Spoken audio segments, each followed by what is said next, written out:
Hello, this is Professor Scott Norman. I teach automotive technology at Pittsburgh State University. I've been teaching automotive technology for 25 years now, and so I'm here to help share my experience with working on full floating axles. This is our fourth video series that we've been doing. So I have my drums back, freshly powder coated. And so today we're going to give you guys some tips on reinstalling the drums on the full floating axle of a 57 Dodge pickup truck and adjusting the bearings. I have a service manual for this vehicle, and when you look at the procedure, it basically just says install. And so there are some issues with setting up the bearings correctly on a full floating axle, and so we'll work on showing you guys those procedures today. Let's talk a little bit about packing bearings on a full floating axle. There's two theories on bearings for full floating axle, and that is on most full floating axle, the bearings will get lubrication from the differential fluid. The issue I have is that a lot of times our old trucks sit around for months on the end during the winter time. And so I'm worried about the bearings being exposed to no lubrication for a long period of time. And so what I'll do is that I'll go ahead and I'll always pack my my full floating axle bearings. And so this is you can see that I kind of cleaned up this bearing a little bit, but it had looks like yellow grease in it. Probably the last time I packed this was 10 years ago. There's still grease in it. It's still lubricated. And the bearing is perfectly fine from 10 years ago. So what I'm going to do is that I'm going to go ahead and I'm going to repack it, both the outer bearing, and then of course the bigger one is the inner bearing. So we'll go ahead and we'll repack those. So I got a couple of different choices for repacking the bearings. I can do it by hand, which I make my students do, and I tell them that because you could have a very large bearing that the bearing packer. This is typically what we see as far as the bearing packer. And you have a bearing that is just too large to fit inside there, and so it doesn't work very well. I bought this guy here as a bearing packer for my treader bearings that doesn't fit in my normal packer, which works pretty good, but I don't like it as much as my normal packer. And obviously, if this is too small, then I'm gonna go ahead and pack it by hand. I do want to talk a little bit about grease, and so I typically have a couple of different types of grease laying around as far as different colors. So the last time I packed these bearings, I had yellow grease, and so now I'm gonna pack it with a red grease, and that way when I pack the bearing and I see red grease coming all the way through it, I know that all the old grease has been pushed out and the red grease has been pushed in. So one time I'll pack it with red grease, the other time I'll pack it with probably yellow grease. Something else too is that when you guys buy grease for wheel bearings, you want to make sure that they have the current standard. So for wheel bearing grease, you want it to be NLGI rated number 2. So it says right in there, it's grade number 2, and it's NLGI GCLB means that it's for wheel bearings and for suspension use. But the problem you get into, and that I keep this around and I bring this in to show the class, is that here I got some old grease that I've had probably for 20 years, and that disc brake and drum brake high temp wheel bearing grease, which it sounds like it's good, but if you notice, it doesn't have any rating on it whatsoever as far as what it is. So I won't use this to pack bearings. I'll use this to lubricate maybe the backing plate or the anchor pin or a door hinge or something like that. I just need like a little dab of grease or something to lubricate something. I'll use this as just a general purpose grease. But again, I won't use this for wheel bearings, even though it says wheel bearings. Okay, so to use our fancy bearing packer here, I kind of like it that it has a cover on it, that it helps keep the grease clean since the last time I used it. But I'm going to go ahead and I'm going to take, and it's pretty dirty right now. And what I'm going to do is I'm going to take the inner bearing or the big bearing, and I'm going to put it down where the small side is down on it. So I kind of put that inside. Sometimes I'll take some grease that's laying around here and I'll put it in the center of it so I'm not using as much grease. right there in the center of it. You're going to put this piece here in the very center of it, and it's going to push down on it. And basically you're going to put it on the floor, and you're going to use your foot to wiggle it around in order to get the grease all in it. So it's one of these things that you just take it and you just kind of wiggle your foot. You put a little bit of pressure on it, wiggle, wiggle, wiggle, wiggle, wiggle, wiggle. And the key is I'm wanting all of the grease that's in that bearing to be pushed out and only have red grease being put in. So I'll rotate it just a little bit. Again, wiggle, wiggle, wiggle. I'm putting a little bit of weight on my foot. It's like a little dance you're doing.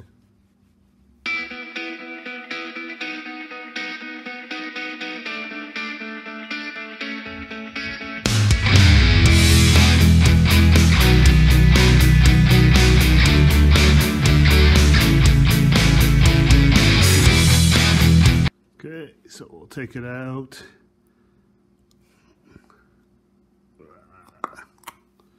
I can see that the grease is being pushed out on the top of the bearing, so it's going through the bottom of it. It's coming up the top of it, and I'm seeing the old grease being pushed out all along the edge of it.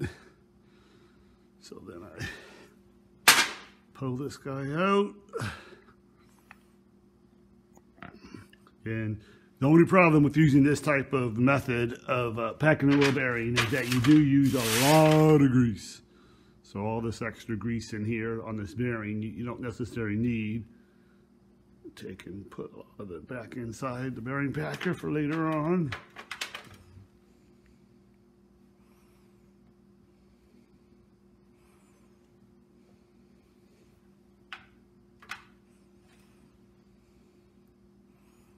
Normally when I'm at the school, I have gloves on when I'm doing this, and I happen to look in my home garage and I'm out of gloves, so we're going to old school method here. Okay, so when you get ready to put your bearing in the drum, I'm going to go ahead and I'm going to lubricate the bearing race just a little bit. I don't need a lot of grease in there, but just enough to lubricate it.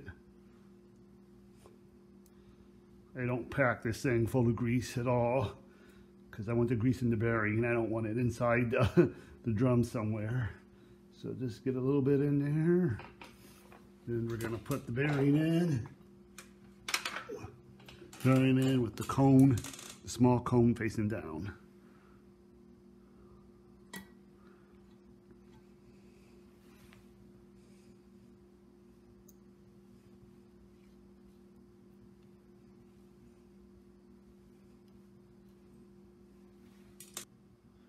Once the bearing is in, we can go ahead and put the oil seal in. So this is the original oil seal, and goes in like that with the lip of the oil seal right there needs to face down towards the bearing. So I was able to get a new oil seal, so it's kind of nice.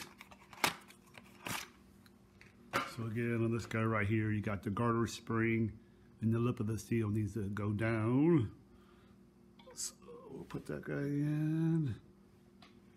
Sometimes I'll take the old seal and use it as something to tap to get it straight.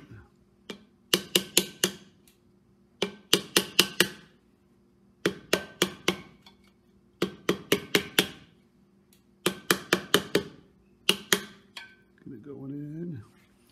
And then get something flat to tap it around.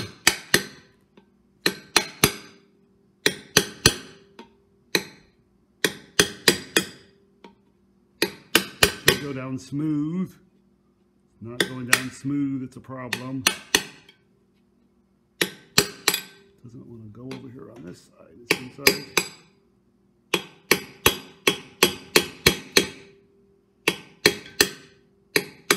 There it goes. I did check the housing to make sure there wasn't any burrs or anything in it. And there is a snap ring groove that you need to get this thing down far enough fit the snap ring in.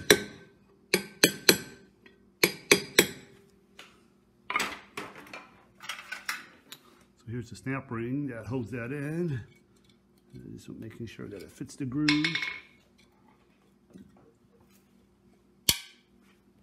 Screwdriver.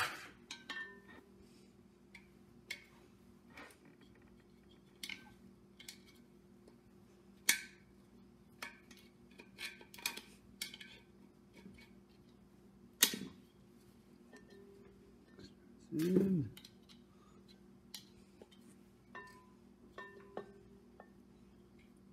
Okay, so that's it nice and tight. Okay, so the back side's in. Flip it around.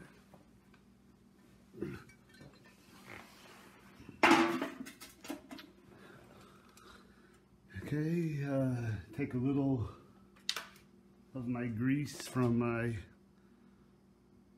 bearing packer and lubricate the inner race, or sorry, the smaller race, the outer race. Sometimes that's called a cup, or the bearing is called a cone.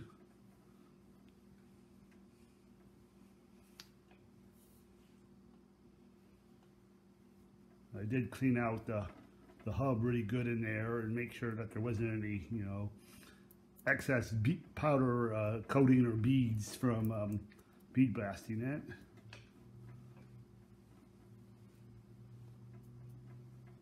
Okay, so now we're ready to pack the outer bearing and ready to install the drum on the vehicle.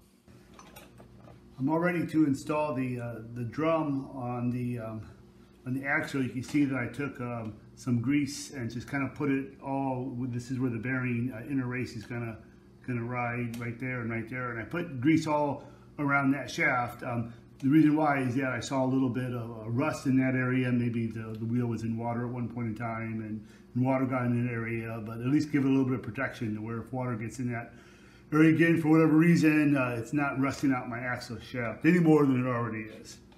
So at this point, the drum brakes are all ready to go. I do have the adjustment backed off on it quite a bit, so it's easier to get the drum on. The drum's pretty heavy, so then you don't want to have to fight making sure that the drum will go over the shoes. You want to make sure that the shoes are all the way in up here at the wheel cylinder, which they are at the anchor pin.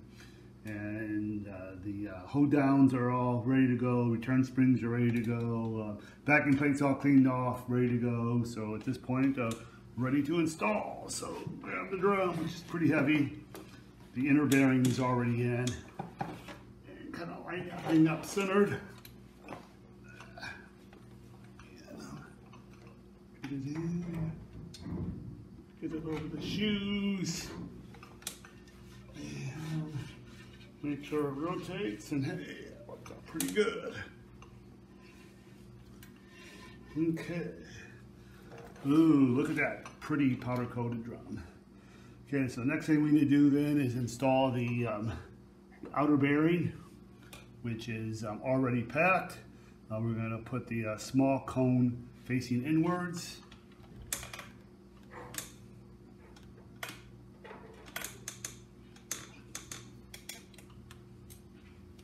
Trying to seat it just a little bit. Okay, that's good to go. Next thing we're going to do, we're going to install the inner nut, and this is your adjustment nut on it. So we're going to start that up. And get that to go in.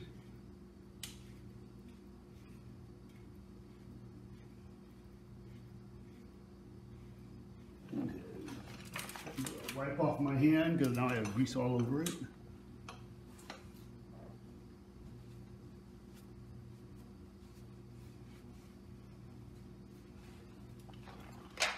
And I mentioned this in the other video, this 8-point socket, but this is definitely worth getting. It's a 2 and it says 8/16 on there, probably 9/16. I don't have my glasses on.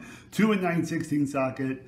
that is, it's an 8-sided, not a 6-sided socket, so you have to specially order it. But again, it was like 32 bucks on mine, and it just makes it so easy to go through and do the adjustment. I did clean up the edges of the nuts, and I grounded down all the burrs from where somebody used a punch or a chisel or hammer to tighten these and loosen them, and so that way the socket fits on nice.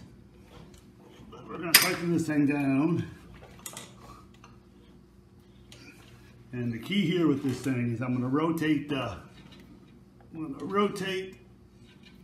drum as I'm tightening it down. And typically when you look at these, they'll have you tighten it down pretty tight. Get the socket on.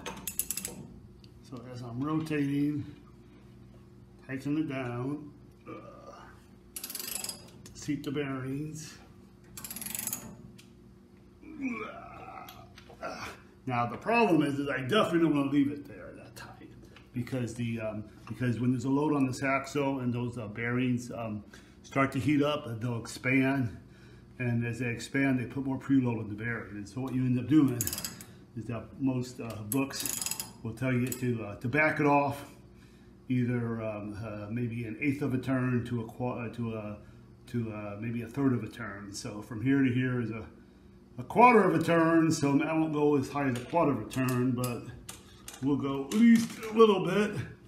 So maybe that was about an 1/8 of a turn at that point in time. I'm gonna spin it. And then what I want to do is I want to see if there's any in-play in there. I want to make sure, see if there's any movement, because I do want some movement in that drum. Got it right here.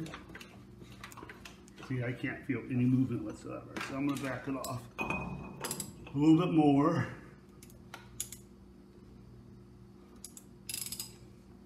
So maybe go a little bit more, spin it a little bit, and then see if I have any in-play going in and out. Okay, I can hear a little bit of movement on that, so I have a little bit of play on that. How much? I don't know. I'm guessing at it. When you look at most modern books, let's say a Dana 70 or Dana 80 out of a Dodge truck, they're looking at between 1,000ths and maybe 9,000ths for the Dana 70, 10,000ths for the Dana 80. Typically, the bigger the axle, the more in-play you're going to want on your taper bearings. But I can set up a dial indicator and I can measure exactly what this is, and that way we know. So we'll do that next. I rigged the dial indicator up on my jack stand so you guys can kind of see what type of in-play I have on this, on it. But if I take it and if I pull it in and out, it should be pretty consistent. If I pull it in, let's drill this out on the in stroke.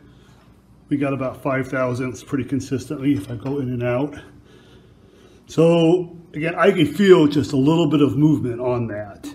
So if you feel if you could feel the movement, you know you're pretty good. Obviously, I'm gonna move this. I don't want over 10, but I definitely don't want 0. So if I push it hard, maybe I got 8 or 9. As I put the lock ring in and the second nut on, it's going to tighten that down a little bit more.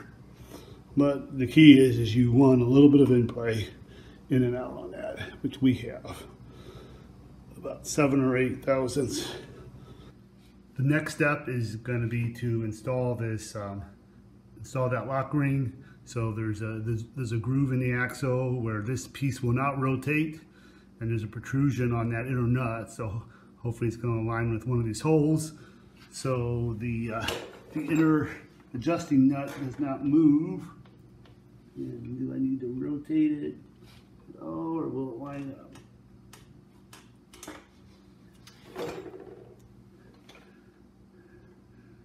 Okay, it looks like it's not lining up, so get this back out of there.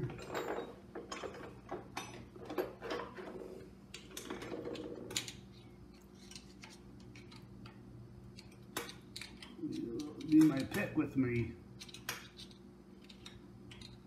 So what I'll try to do is I'll try to flip it around, and maybe I'll get lucky and it'll align it better.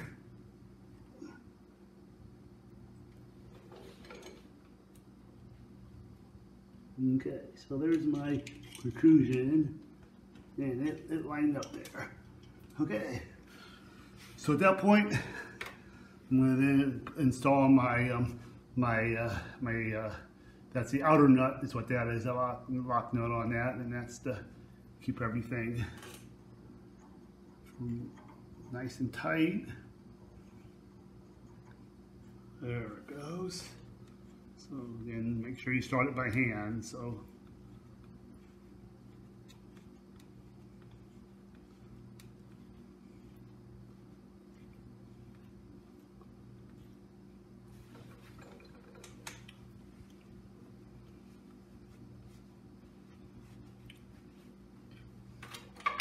I'm going to take my socket, and this one I want snug.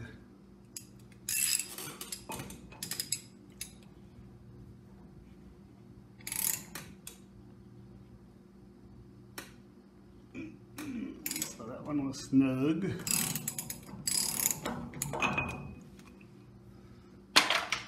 Now we want to spin, make sure that thing feels okay.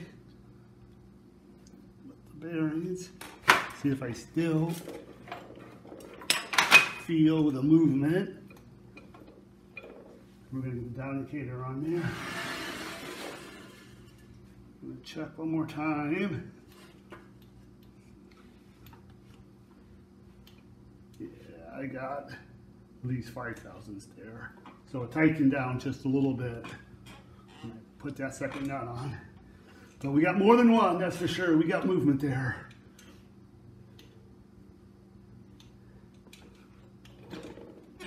Maybe 4 thousandths.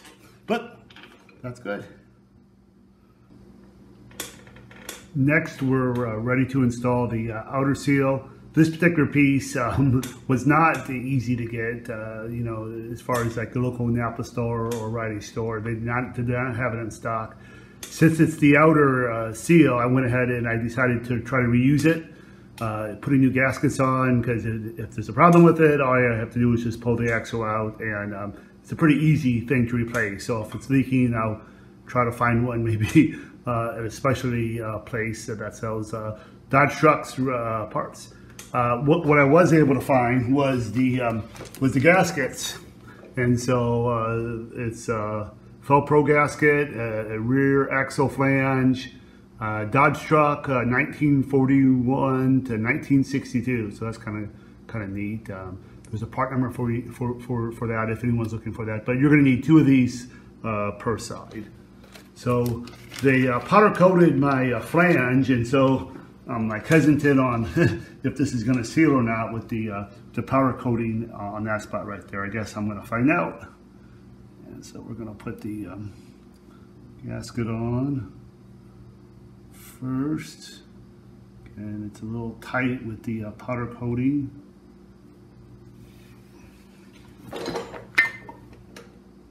Do not want to rip the gasket.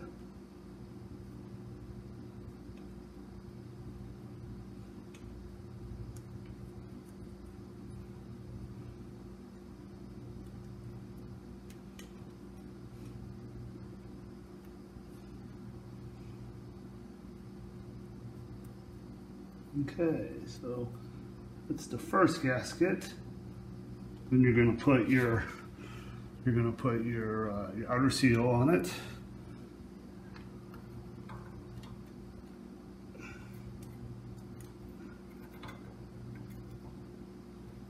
And I do see that it's a tight fit with the powder coating. You got a small socket to tap the seal over the studs, because the studs have powder coating on them and they're just a little bit thicker. Tapping these on, make sure it's flush.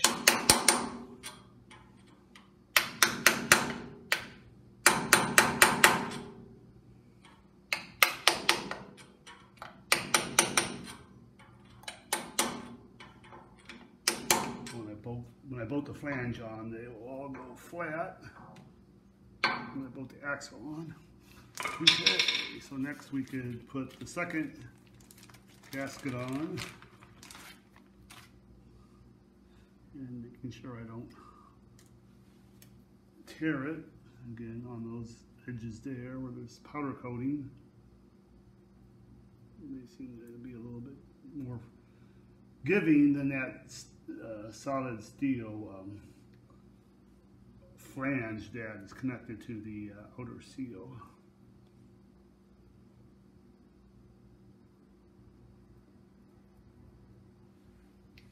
Use my little socket to push it on.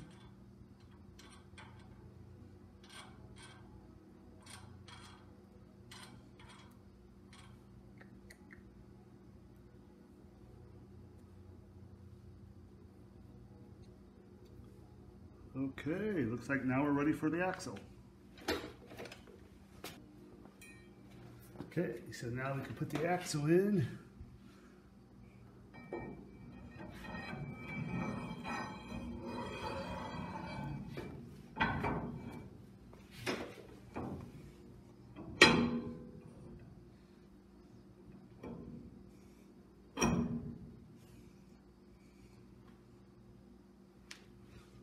Okay.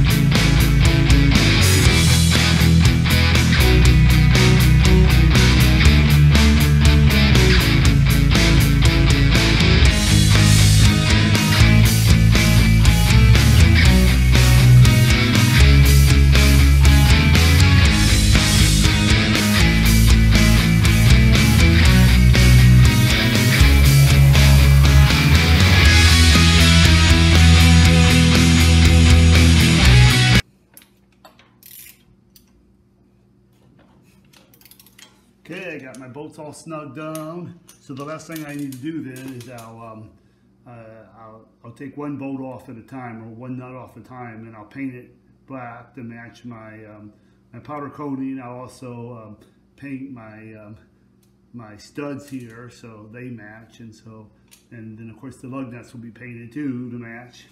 I do want to check one last thing, is I do want to check my run out. Or my in-play, we'll call it, just to make sure that I'm still okay. Oh yeah, I got some movement in there. So we got at least, say, at least 5 thousandths movement. And that going back and forth, which is what, again, I can't necessarily feel, I can't feel a clunk or anything like that in there, but when I move my flange, I can see it. It's a consistent movement on the down indicator. So that's good. And then the next thing I'm going to need to do on this is to adjust my brakes. So I got my star wheel here in the back, and so I'm going to take a feeler gauge. They say put a 15 thousandths between the shoe and the drum right here. You have a little hole right there, and that way you can go ahead and adjust your star wheel so your brakes are nice and even. You can. That's kind of nice about having that inspection plate there, is I can check it over here on this side at the top, at the bottom. I can also check it over here on this side, on the top and the bottom, and make sure that it's getting adjusted correctly. Next, I need to do the other side. We got the wheel back on, and I got the lug nuts all painted. I got the bolts all painted, and so they look fabulous with the powder coated cream wheel and the powder coated drum and everything all painted up and nice and fancy. So now the next step is to go out and drive it and make sure my brakes work okay. I did want to mention one more thing, and that is when you're looking at grease, you know, besides looking at the NLGI rating for number 2 and making sure that it has the GCLB rating on it for good for wheel bearings and chassis lube, you also want to look at the type of grease that you have. So I have this particular tube, either if you're buying it in the tubes for your grease gun or in a small pail. This is called lithium complex. So there's 3 different types of lithium grease. You got calcium type grease. You know, you have different types of grease. The thickener added to the grease to make it, you know, like holding the oil in it. But anyway, you want to make sure that you're pretty consistent with the type of grease. For example, if you buy some calcium greases, some of the calcium greases don't mix with the lithium greases, and even some of the calcium greases are kind of borderline as far as mixing with themselves. So the issue is that I didn't clean out my bearing with solvent because, you know, I don't particularly like solvents a whole bunch, and you actually use an awful lot of solvent in order to try to clean those bearings out. So I clean my bearings out by mixing the old grease with the new grease, or the new grease with the old grease, pushing the old grease out with the new grease. And so the key is that for me, I always buy lithium grease, either at lithium complex, lithium by itself, or lithium 12 is the third other type of lithium grease. But they're all compatible. And so as long as I'm buying lithium grease, and the next time I buy it, the next time I buy it, the next time I buy it, in another 10 years, when I'm repacking these bearings again, as long as I'm buying the same grease, then it's compatible. If I, for some reason, switch to a calcium grease, well, then it's an issue, because I'm going to forget what type of grease I put in this truck, the front bearings versus the back bearings, and stuff like that. So the key is that you want to kind of pay attention to the labeling and be consistent with your grease, so you're using the same type of grease all the time.